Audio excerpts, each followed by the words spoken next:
una viga de concreto con la teoría plástica, que es la que estamos usando, o la teoría de resistencia al límite.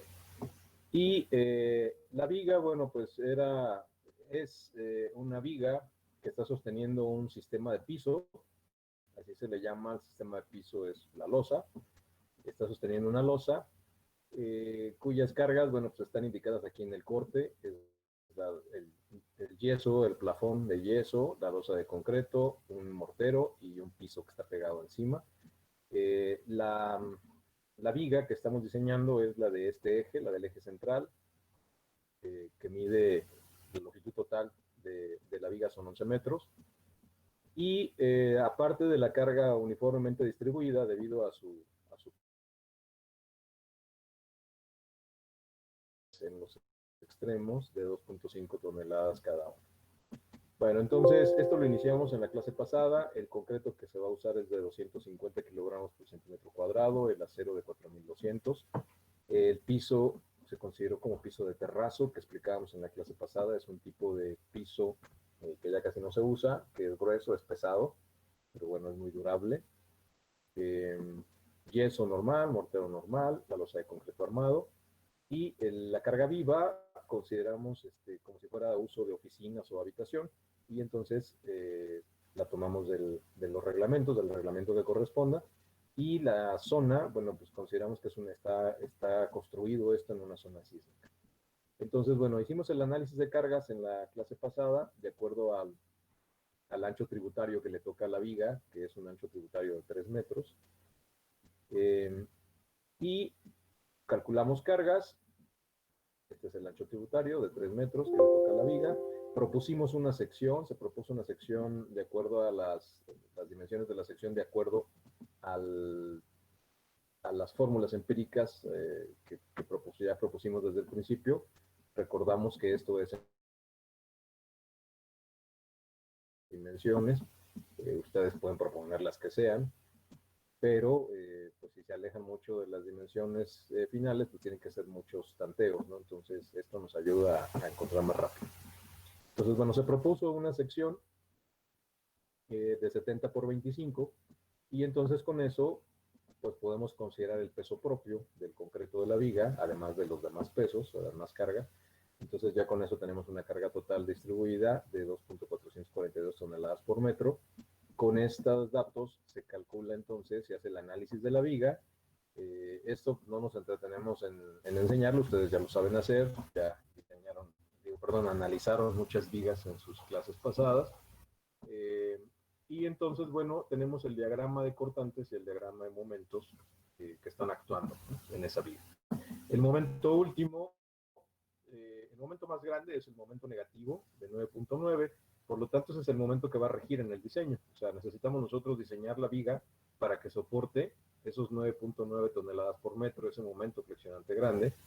Por acá hay un momento positivo de 5.11, pero es más chico que el de 9.9. Claro que también tenemos que revisar que soporte las 5.11 toneladas metro.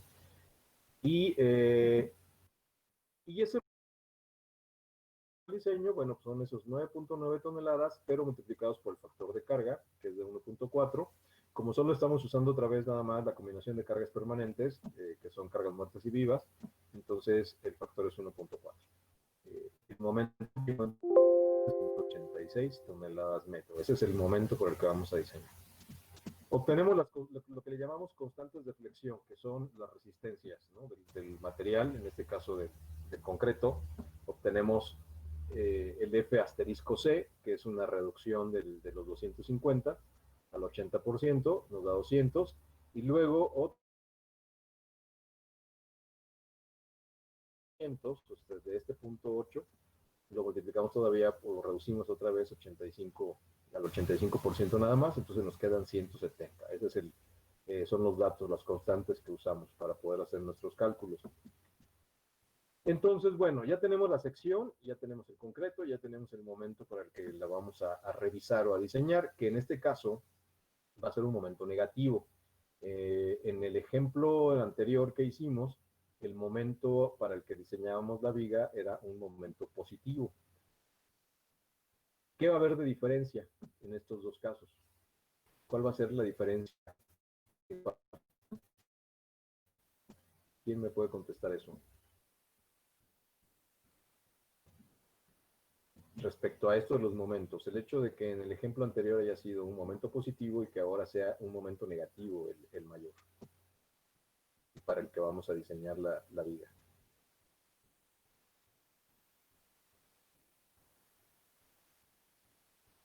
¿Nadie? Bueno, a ver, yo les pregunto.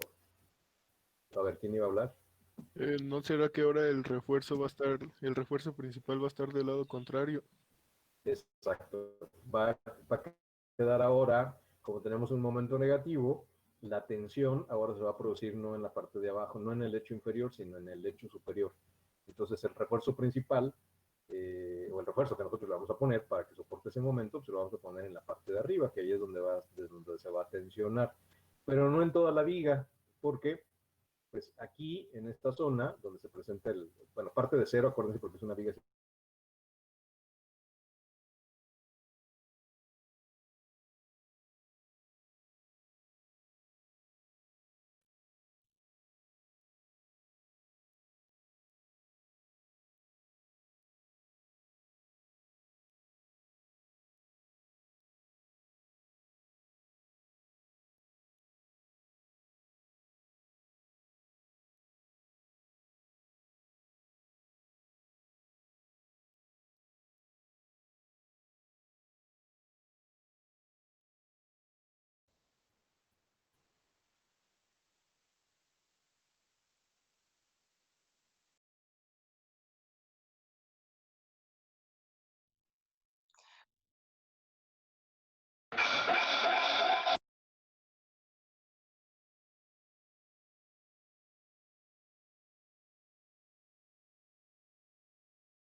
Se volvió a cortar, pero ya estoy aquí. ¿Me escuchan? Sí, profe. Sí, se escucha.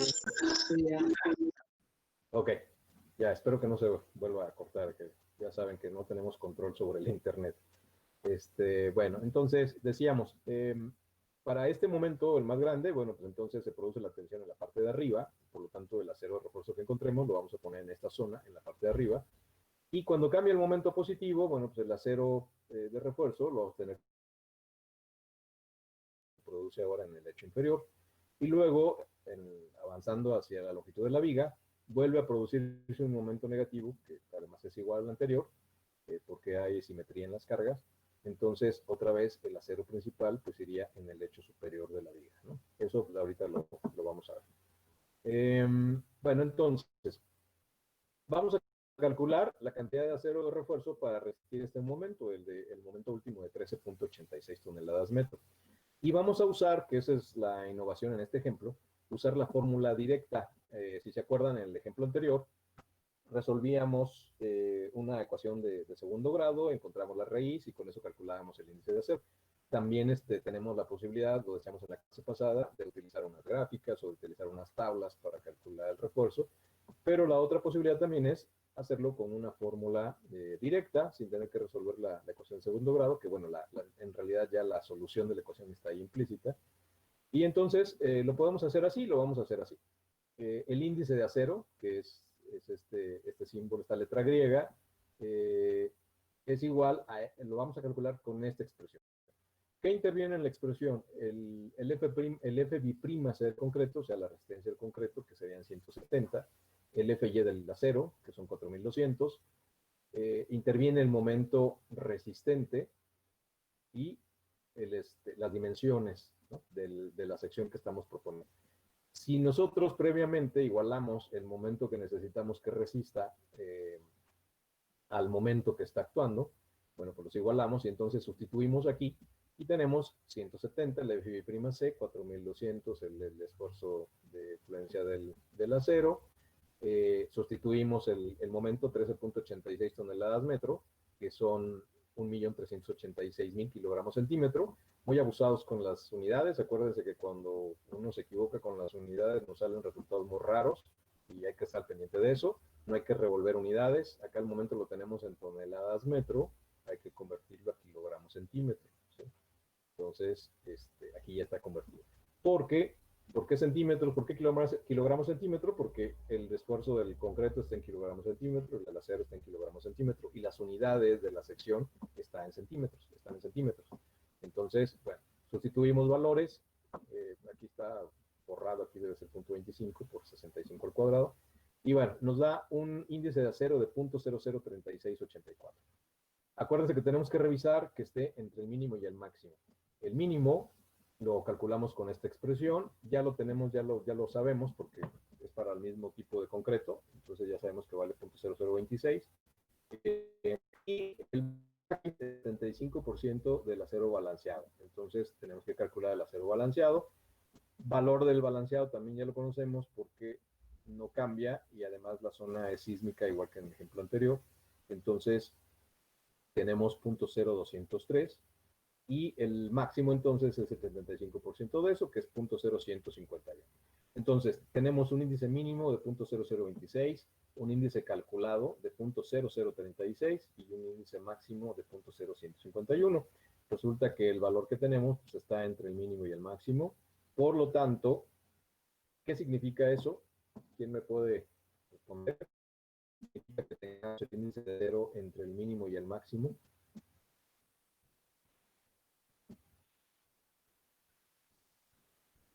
Recuerda que finalmente el índice de acero pues, representa la cantidad de acero que le vamos a poner, ¿no?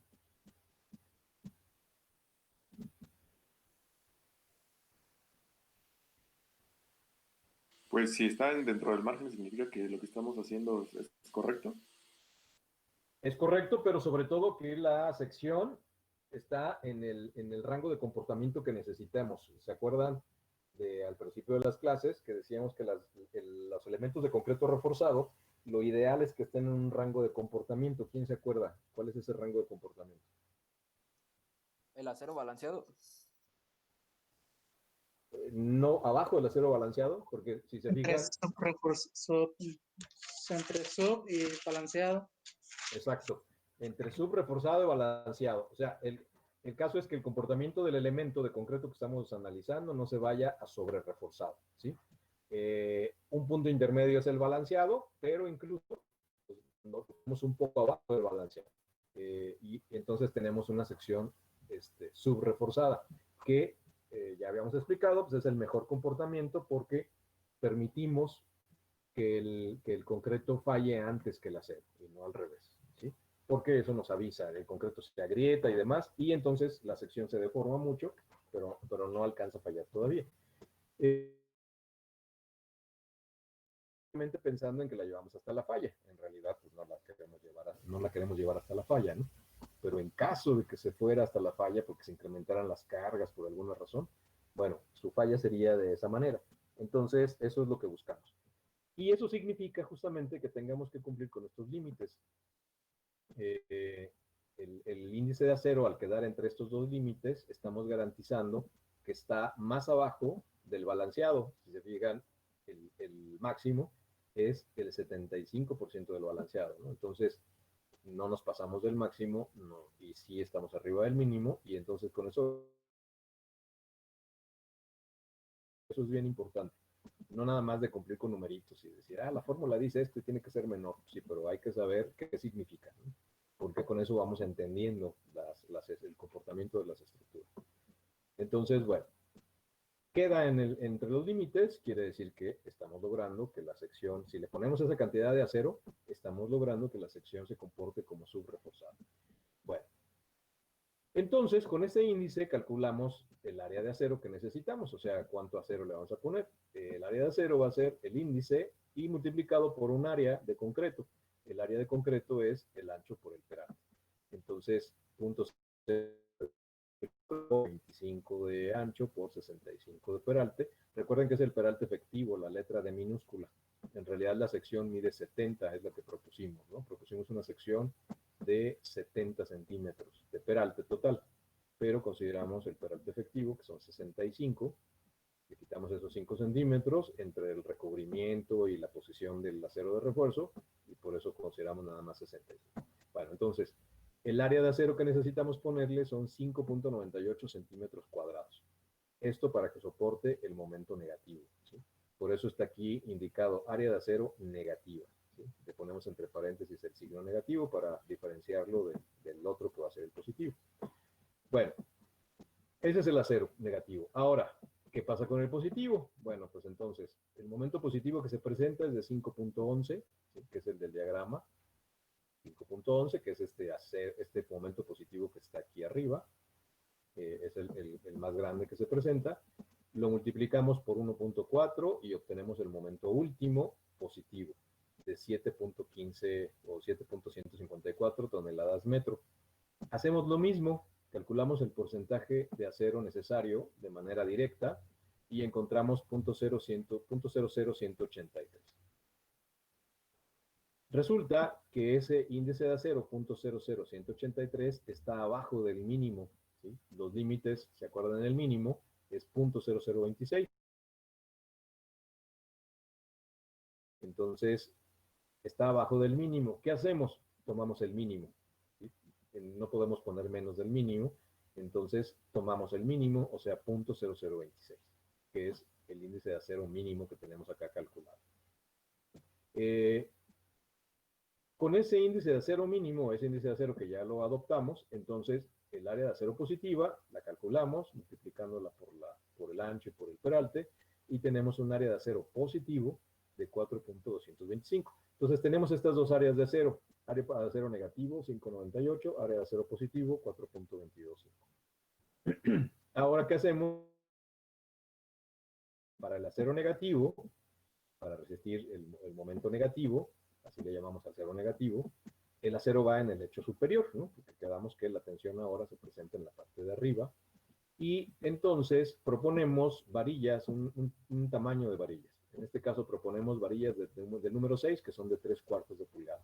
Cada varilla de 3/4 de pulgada tiene un área de 2.85 centímetros cuadrados. Entonces necesitamos 5.98, lo dividimos entre lo que tiene una varilla y nos resultan 2 varillas. Poquito más de 2 varillas, que pues lo podemos aproximar a 2.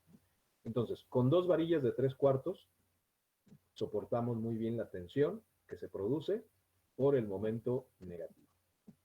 Ahora, para el positivo, ¿qué hacemos? Bueno, pues necesitamos un área de acero de 5. Ponemos de varilla, el mismo diámetro, de 3/4. Hacemos la división y nos da 1.48. Aquí, por cuestión práctica, no podemos poner una porque estaríamos poniendo menos, ¿no? Nos faltaría 0.48 de centímetro, perdón, de varilla. Y entonces lo que podemos hacer es poner 2, ¿no? Estamos poniendo tantito más acero del que se necesita, pero no pasa nada. Si en este caso consideramos un diámetro menor para el otro LED, para el acero positivo, por ejemplo, varilla de 5/8, tiene 1.99, lo dividimos, nos da 3 varillas. Entonces tenemos las dos opciones: o poner iguales de 3/4, 2. Podríamos armar la sección con 2 de 3/4 y 2 de 3/4, o podríamos armar la sección con 2 de 3/4 y 3 de 5/8. Si cambiamos el negativo y el positivo al mismo de 5/8, bueno, pues, o sea, si proponemos que sean 5/8 para los dos, para negativo y positivo, tenemos que para negativo nos da 3 y para positivo nos da aproximados. Entonces, podríamos armarlo como estamos diciendo: 2 de 3/8 arriba, 2 de 3/8 abajo. O podríamos armarlo con 3 de 5/8 arriba y con 2 de 5/8 abajo. Podemos también hacer la variación de 2, perdón, de 2 de 3/4 arriba y 2 de 5/8 abajo. Aquí está equivocado. Bueno, está equivocado el dibujo. Aquí le pusieron 3 varillas, pero nada más son 2. También podemos hacer esa combinación, ¿no? Entonces, ustedes pueden armar la sección con con el diámetro de varilla que les parezca, siempre y cuando cumplan con la cantidad de acero que se tiene que poner.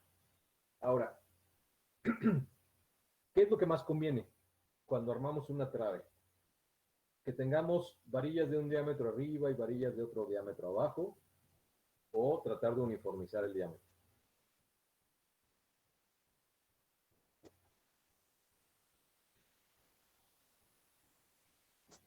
Sea uniforme. Que sea lo más uniforme posible.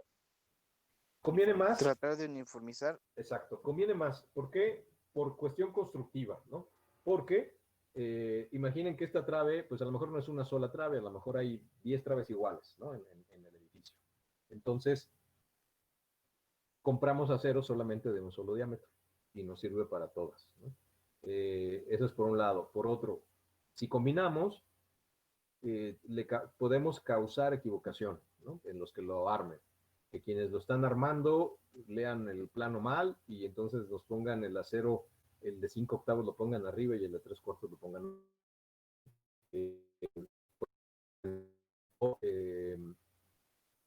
o hacen ahí una combinación rara, ¿no?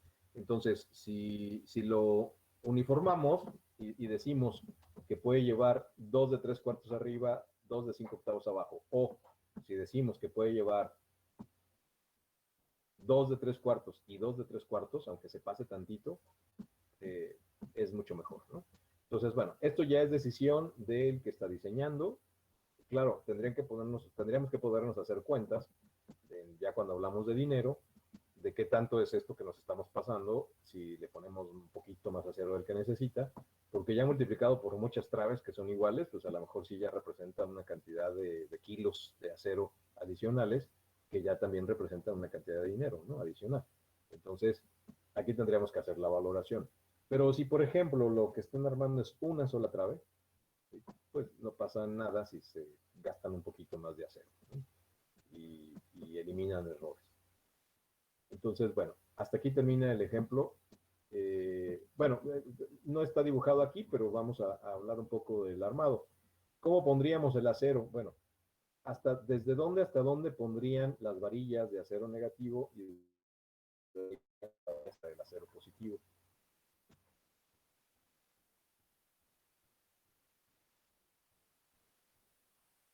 ¿Qué harían ustedes con el armado?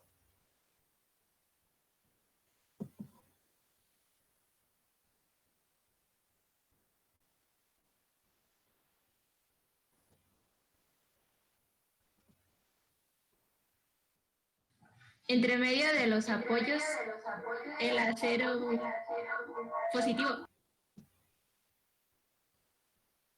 Así es.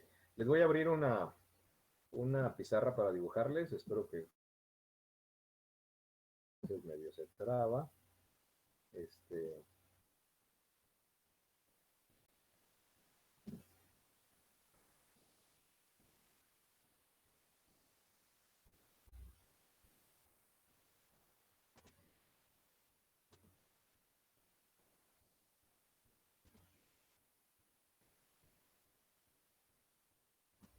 Ok. Ustedes me dicen si se está viendo.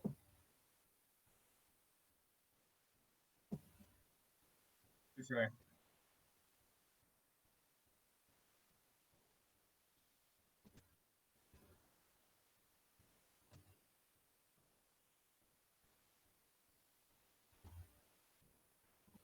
Ok, esta es la viga. Entonces, ya sabemos que aquí en el apoyo se produce el máximo momento negativo y en el centro se produce el máximo momento positivo. Entonces, las opciones de cómo colocar el armado, pues son, para el negativo lo necesitamos en el lecho superior, ¿no? Entonces, ¿qué hacemos? Podemos colocar el acero en la parte de arriba, pero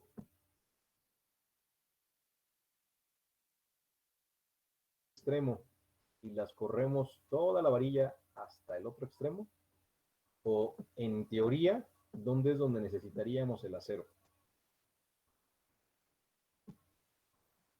Solo en el centro. Bueno, no en el centro, sino solo arriba del apoyo, ¿no? Ajá. Ok. O sea, teóricamente, el acero, el acero que nosotros calculamos, lo calculamos para el máximo momento. Y el máximo momento se presenta en esta sección transversal, ¿sí? Donde está el apoyo. Ahí se presenta el máximo momento. Entonces, teóricamente yo le podría poner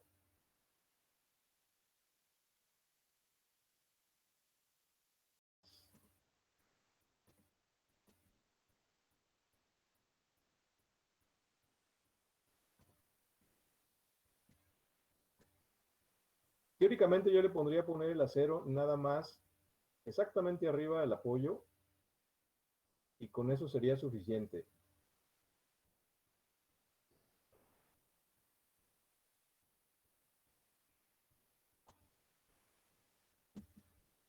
En ver dónde se cambiaba el espesor, el grosor. A ver, no, para que se vea más. Bueno, voy a usar esto. Teóricamente yo le podría poner el acero, repito, nada más aquí y acá, ¿no? Porque el momento negativo. En teoría, si yo le pusiera nada más esos dos pedacitos de varilla, un poquito hacia la izquierda, un poquito hacia la derecha, porque el momento, si se acuerdan, lo voy a dibujar.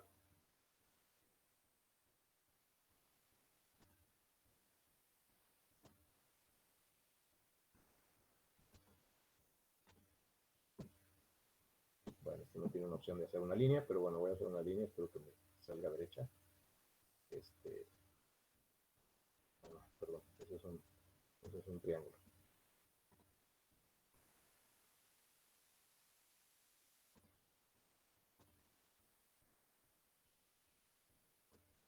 Bueno, imaginen que ese es el eje y el acero, el momento, pues parte del cero y se va hacia abajo aquí, ¿no? Y luego sube, se va hacia abajo otra vez, negativo, y luego se va, perdón, y luego se va a cero. Entonces, teóricamente, necesito para el acero negativo, pues nada más un pedacito de acero, ¿sí? Que es este que está aquí y este que está aquí, nada más para que alcance a cubrir esta parte donde es el momento máximo, porque luego hacia la izquierda el momento va disminuyendo, disminuyendo, disminuyendo hasta que se vuelve cero. Entonces necesito que alcance a cubrir todo esto, y aquí también hay momento negativo, pero es pequeño, entonces en realidad ya no necesito la misma cantidad de acero. Aquí teóricamente la varilla, podría poner menos varillas, o podría ir disminuyendo el diámetro de la varilla, ¿no? Hasta llegar a cero, y lo mismo del otro lado. Y en el centro necesitaría colocar acero, nada más en la parte de abajo y también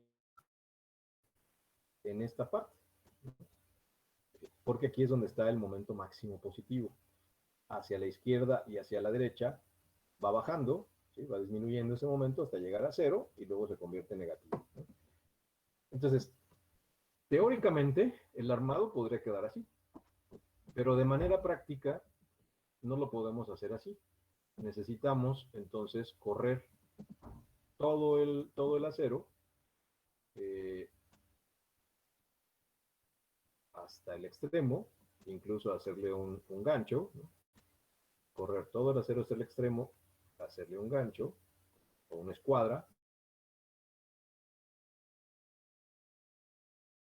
En teoría también, en vez de nada más dejarlo hasta los apoyos o un poquito más, tendríamos que hacerle una escuadra y correrlo todo. Entonces, para poder armar la sección de la viga, pues esto nos obliga a tener que tener tener varillas en la parte superior, en el lecho superior, para la tensión de arriba, y varilla en la tensión, para la tensión en el lecho inferior, ¿no? Para el momento positivo o negativo. Si queremos ser estrictos en las cantidades de acero y ahorrar acero, porque aquí estamos, acá abajo ponemos las varillas de 3/4, toda esta zona no las estamos necesitando. y aquí en esta zona no las estamos necesitando. Y luego lo negativo, pues toda la zona del centro no lo estamos necesitando, ¿no? Teóricamente. Entonces, si queremos ser estrictos en las cantidades de acero que ponemos, podemos hacer un armado un poco más detallado. Poner solamente varillas de 3/4 aquí y luego traslaparle varillas más delgadas, ¿no? Para que queden en el centro, y lo mismo en la parte de abajo. Poner las varillas más grandes en el centro, que es donde las necesitamos, y traslaparlas con varillas más delgadas en los extremos. Si esto, repito, fueran muchas vigas iguales, pues eso nos ahorra dinero, y el acero que estaríamos poniendo sería el suficiente, ¿sí?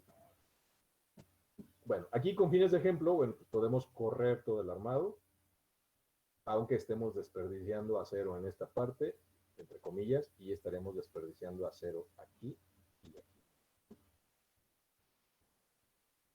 Sin embargo, el tener varillas corridas, pues nos permite después hacer el armado con los estribos, que como saben, pues van verticales, los anillos les llamamos, para poder hacer la forma de la sección y poder hacer el colado, ¿no?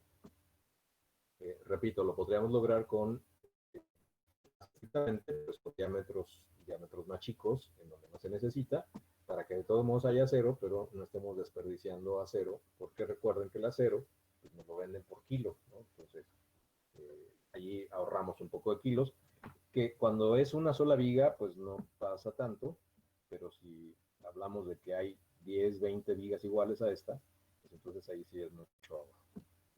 ¿Alguna pregunta respecto a esto?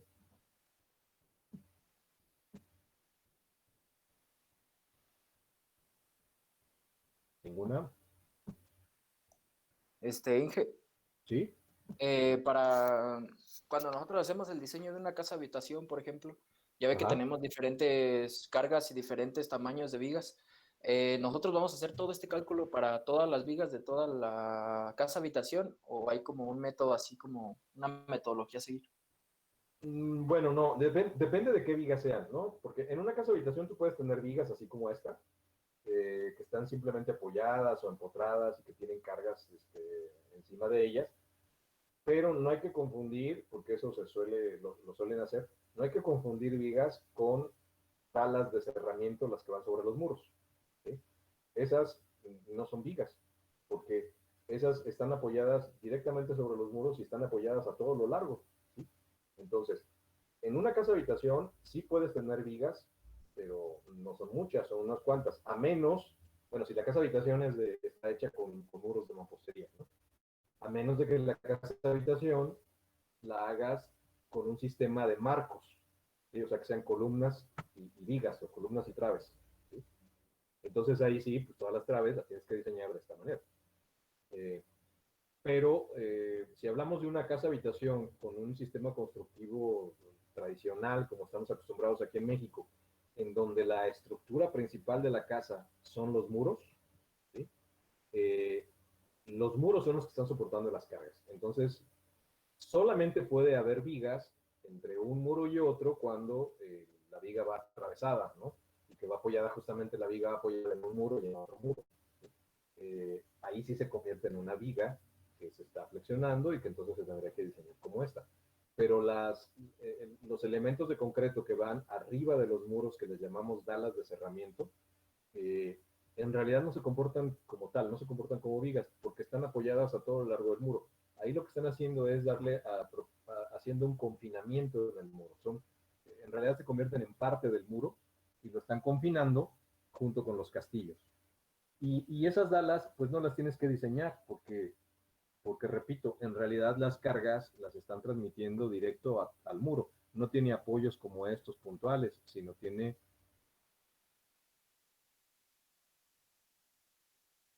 en realidad la dala como tal, pues no sufre flexión, ¿sí? No sé si me explico. Sí, sí, sí, está perfecto. Pensé que las dalas de cerramiento tenían el mismo comportamiento de una viga, pero ya resolvió mi duda. Gracias. ¿Ok?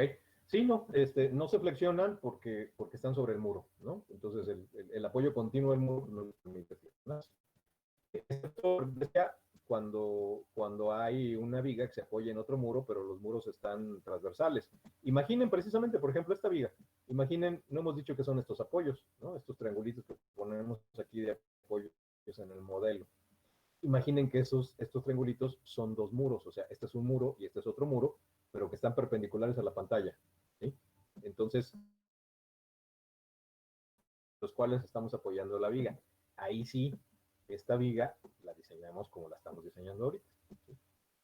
Que puede suceder en una casa, o sea, pueden existir vigas como esta en una casa, pero no muchas, ¿no? Depende obviamente del proyecto de la casa y de cómo la estructuremos, ¿sí? Si la estructura de la casa es con muros, bueno, pues van a aparecer algunas vigas de estas. Pero si la estructura de la casa decidimos hacerla de vigas y columnas o de trabas y columnas, que también se vale, o sea, a veces la gente no piensa así, pero pues una casa la podemos hacer de vigas y columnas y luego nada más poner muros divisorios en realidad, que no son muros de carga, ¿no? No están cargando nada porque toda la carga se va a las columnas. Entonces los muros nada más son para tapar, ¿no? Y para dividir los espacios. Esos muros pues los podemos hacer, ni siquiera necesitamos hacerlos de tabique, los podemos hacer de otros materiales, ¿sí? De panel W, de tabla roca, o de tabique, pero de tabique muy ligero, incluso capuchino, ¿no? Colocado así de canto, queda muy delgadito. ¿Por qué? Porque esos muros no van a cargar, lo que estamos mandando todas las cargas de la estructura las estamos mandando al sistema de columnas y trabas, ¿no? Y luego que vamos observando, bueno, nos damos cuenta si los muros son nada más divisorios o de tapón, ¿no? Para dividir, o si son muros de carga. ¿Y cómo nos damos cuenta? Bueno, pues porque empezamos a ver columnas, ¿no? En ejes y alineadas y varias columnas, y entonces vemos que la estructura del lugar pues es a base de columnas y vigas o columnas y traves, y no a base de muros.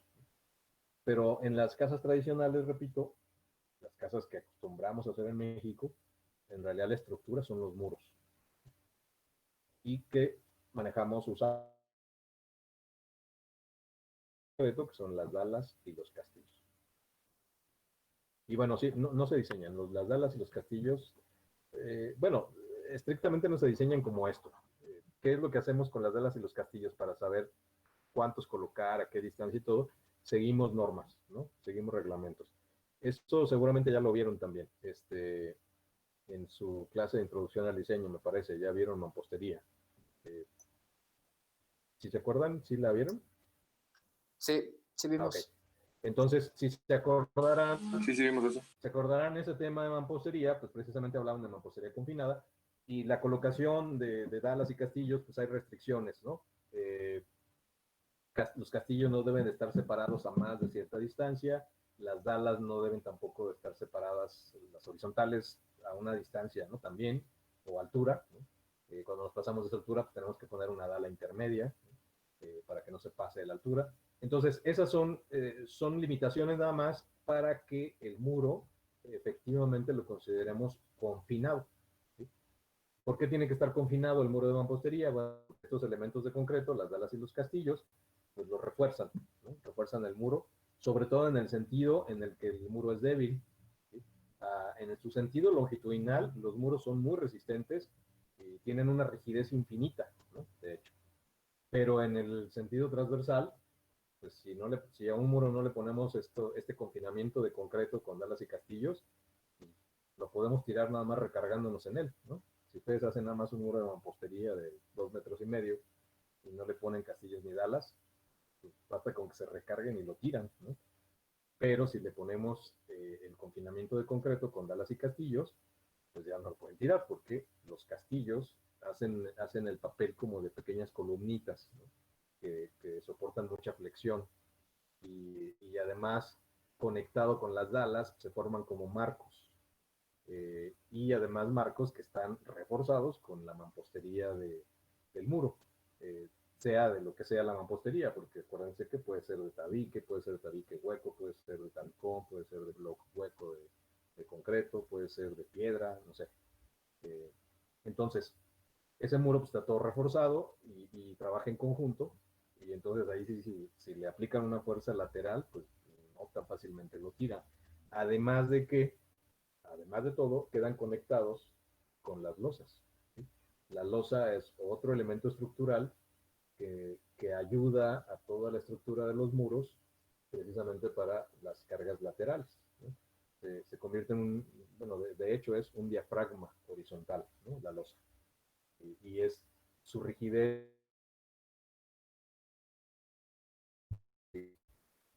Entonces, todo eso en conjunto pues, le da una resistencia muy alta a las estructuras de mampostería, siempre y cuando se cumplan con los reglamentos, con las normas de distanciamiento, de alturas. Repito, pues eso ya lo vieron en esa clase que tuvimos. Pero bueno, las traves o vigas, como estas que estamos viendo acá, pues se diseñan así como las estamos diseñando. ¿De acuerdo? ¿Alguna pregunta más?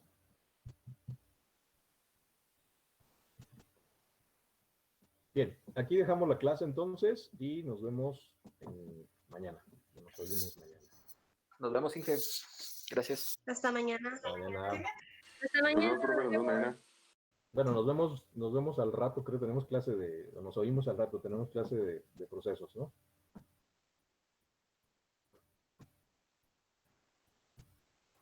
Sí, profe, en un rato nos vemos. Gracias. Vale, gracias.